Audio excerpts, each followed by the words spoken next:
So Xenoblade Chronicles 3 got announced for September 2022. We have no release date yet, but there's a third, well, I guess technically a fourth Xenoblade, if we're being specific. We could probably go higher than that. I guess, I don't know, Xenogears, Xenosaga. Well, and then Torna got its own separate release, so does that count? True. Xenomorph. Yeah, it's actually, this is a sequel to Alien. But so Xenoblade Chronicles 3, which the reason why it's called Xenoblade 3 is that it is directly following up on things in Xenoblade 1 and Xenoblade 2, which if you go to Nintendo Report TV, you can actually find a video from around when Xenoblade Chronicles 2 came out in 2017 that details the connections between Xenoblade 1 and Xenoblade 2, which would be very relevant for what was shown off in this initial trailer.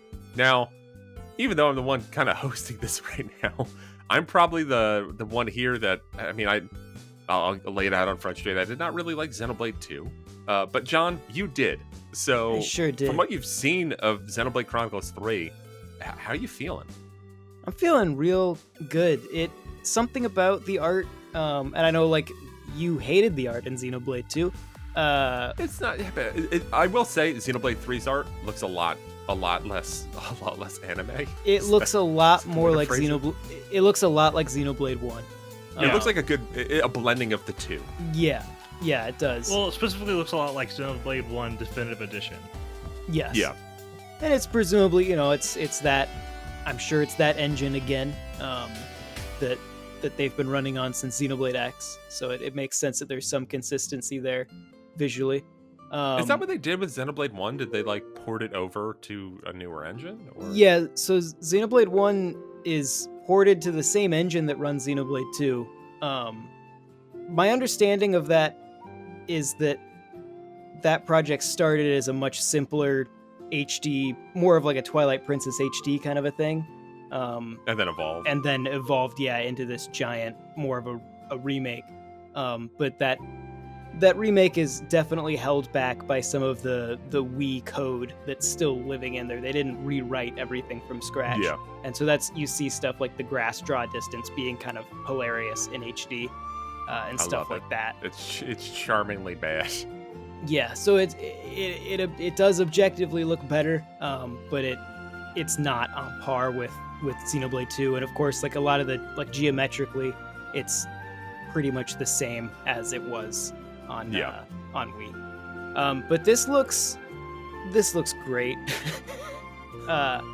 It looks they've said already that they are gonna tie together the endings of Xenoblade 1 and 2, which if you've played those, you know that they are not separate games, and that they do tie together. And it looks like that's going to be very direct in this. I'll try to be as vague as possible, but be warned. I mean, there are straight up characters from Xenoblade 1 and Xenoblade 2 that are in this trailer. Like it, maybe. There's a character, so there's these two warring countries. One of them led by a High Entia, who looks an awful lot like Melia, and the other one led by I can't think of what the cat, Gormati. The cat person. Yeah, the cat people Nia. from Xenoblade 2. Yeah, Nia appears to maybe be leading the other one. Yeah, I think Melia is a lot more like, yes, that is her. Whereas Nia, I think you can tell it's the voice actress, but other than that, it's not quite as evident as Melia. Yeah. So, and it looks like both of those, they talk about, Melia's side is using piloting vehicles and machines, and Nia's side is using essentially blades. And then the final shot at the end of the trailer, you actually see it's the sword of, I think it's the Mechanicus sword from the first Xenoblade, is skewered into one of the Titans from Xenoblade 2. It's kind of badass. Yeah, not gonna lie. so they're, and I won't go into how these two worlds are colliding, even though we kind of know from previous games. But yeah, I'm excited. This feels like and I know they've talked before about this is something that they've been planning to do for a little while now. Tetsuya Takahashi had like a blurb on I think the official website for the game where he mentioned that before they even made Xenoblade 2, there's like an image that they had that is being realized in Xenoblade 3. Yeah, it feels like cool. I think Xenoblade 1 was definitely a one-off thing, and then since they've returned to it with Xenoblade 2, it feels like they've had a place they're going now. Yeah. Yeah, and it seems like and as part of this, it seems like Xenoblade Future Connected, which was included in Xenoblade Chronicles Definitive Edition, that might have more import in the world of Xenoblade, because that is supposedly connecting to Xenoblade 3 in a little bit more of a concrete manner. Now let me posit a question. Are we going to have blades and drivers again? Or is this going to revert back to a more traditional, you just wield the weapon that you have? So what if it's both? Yeah, could be. The way they've described the two civilizations, it's very clear that the more Xenoblade 2 style civilization seems to operate in a blade and driver format for combat. Okay.